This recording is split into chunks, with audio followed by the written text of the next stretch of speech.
Садыр Жапаров инаугурация күнү жолду жабууга тыюу салып, 10 миллион сомдук чыгымдан баш тартты.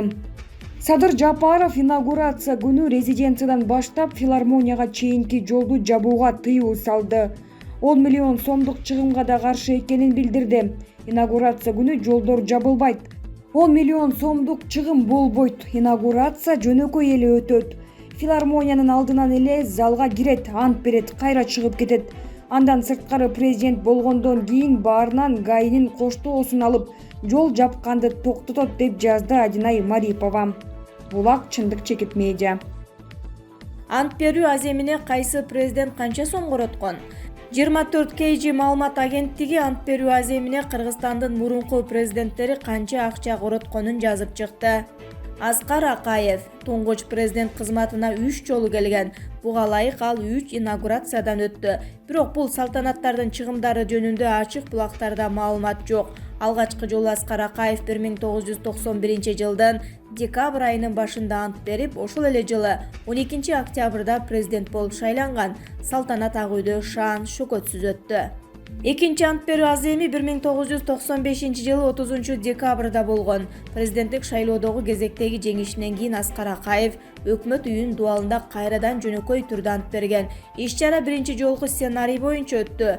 2000 жылдагы шайлоодо Акаев кайрадан мамлекет башчысы болуп шайланган. Бул жолу салтанат улуттук филармонияда өтөт. Ал 9 декабрда болгон. Мамлекеттик маанидеги иш-чарага Кыргыздын залкар жазуучусу Чыңгыз Айтматов катышкан.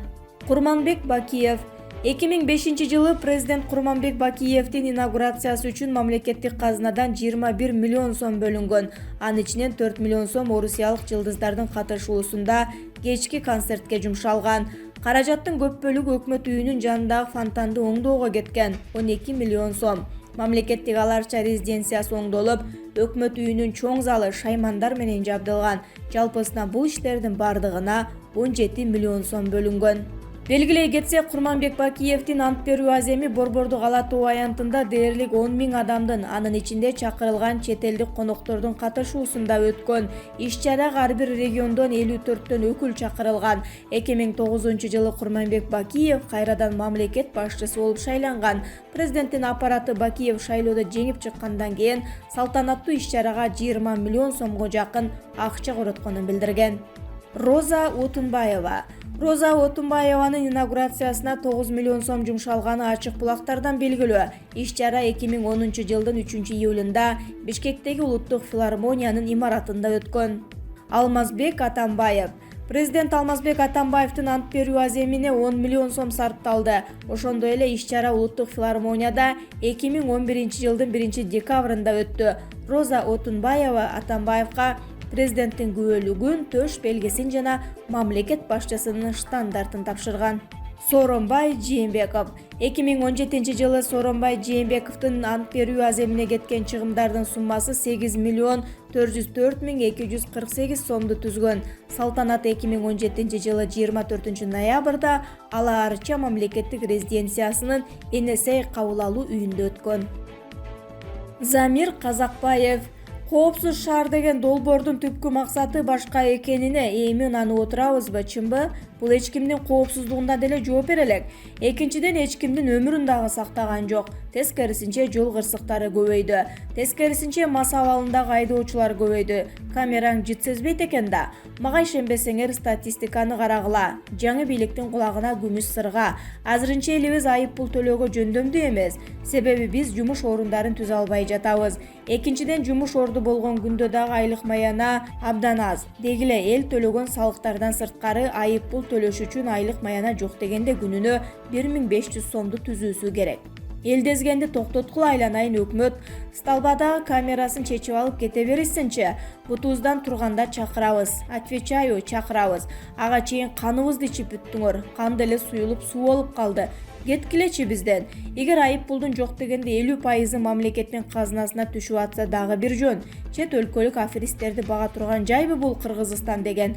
Качанкыга чейин жедирип коюп карап отура беребиз деп жазат ал. Шамурза Бөрүкулов Чыныгы коррупция менен күрөш ушул күндө жүрүп жатканын ар бир кыргызстандык сезип көрүп жатабыз. Мындай ишти Ташиев гана кыла ала тургандыгына эч ким күмөн санаган деле эмес болуш керек. Себеби Камчыбек Кыдыршаевичтин кандай азамат экенин, эч нерседен коркпогон баатырдыгын мурда көп эле көрүп күбөсү болгонбуз. МЧС министри болуп кылган иштери, андан соң 2010 жылы Түштүк Каргашасындагы анын көрсөткөн эрдиктерин башка эч бир адам көрсөтө албайт болчу. Азыркы күндө жемкорлордун бетин ачып, криминалга тиешеси барларды ачык эле, ким экенин жашырбай, аты жөнүн айтып жоопко тартып жатканы мисал боло алат. Эгер жакшылап эстеп көрсөк, 2010 жылы Атамбаев, Отунбаевалар эл башына жалган менен келишип, аягына чейин жалган менен бизди сугарып бүтүрүштү. Бисмилла дегенде 7 снайперди кармадык дешти, бирок ал снайперлердин бирин да эч ким көрбөдү.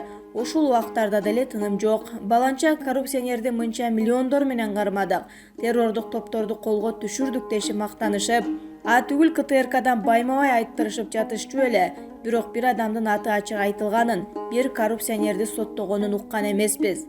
Качан карасаң шы кармалды, Ж колго түштү дешип, аты жөнүн айтышпай тергегенин угуп калчу элек. Бирок кийин ошолордун баары кумга сиңип кетчү. Көрсө ал коррупционерлер Алмаз Шаршенович, Сапар Жумакадыровичтер экен. Шайлоо мезгилинде Сегизбаев мен УКМКны башкарып турганда коррупционерлер менен аеосуз күрөшүп, мамлекеттин казынасын миллиарддарды төктүргөм деди. Эки бети жымырабай ыйманын жутуп алды. Суротуулат. Эгер эле миллиарддарды төктүргөн болсо, эмне үчүн биз ошол мезгилде күндөн күнгө карызга бата бергенбиз? Карыз албай, ушул акчалар менен иш бүтүрсө болбойт беле? Мына азыркы күндө коррупция менен чын күрөш болуп жатат. Болгону бир гана Камчыбек Кыдыршаевич жалгыз өзү күрөшүп жаткандай элес келет. Ошондуктан азыр Ташиевке биздин жардам, колдоо керек. 30 жылдан бери өлкөнү тоногон уурулар, бар быдырыбызды талап тоногон коррупционерлер, рекеттик жол менен байыган көпөстөр, кыргызды карызга батырган мультимиллиардер жуткучтар Камчыбек Кыдыршаевичти көрөргө көздөрү жок. Мүмкүн болсо жеп коюшайын дешип жамандык издеп жатышат, бирок алар элдин сүрүнөн коркушат. Ошондуктан Ташиевти ар жактама колдоп турушубуз керек. Ал кара ниет эл душмандар элден коркуша тургандыгын октябрь айындагы тополоңдо көрүп ишендик. Ошондуктан азаматтарды колдоп туруу биздин милдетибиз. Кыргыз элим, баатырың ким билип ал.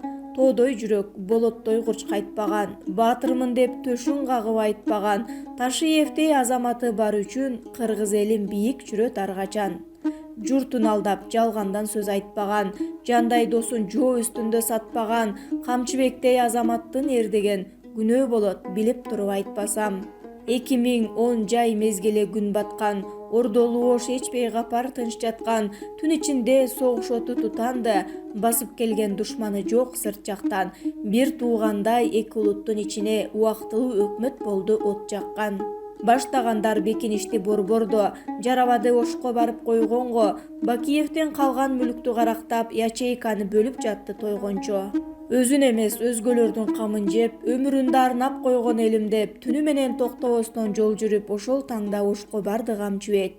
Отту кечип, кара жанын карчы уруп, эки элдин ортосунда тик туруп, баатыр болду бүткүл кыргыз элине, түтөп турган согуш отун өчүрүп. Аттин гана акын болуп калганда, күчүм жетип бир поэма жазмакмын, Камчыбекти даңазалап жазмакмын, келечек муун дастан кылып айтканга. Эл тоногон эки буттуу айбан көп, эстен кеткен мультибайлар андан көп, Камчыбектей чанда чыкчу баатырды даңазалап бактайлычы бөпөлөп. Бөрүкулов Шамурза, 2021 жыл.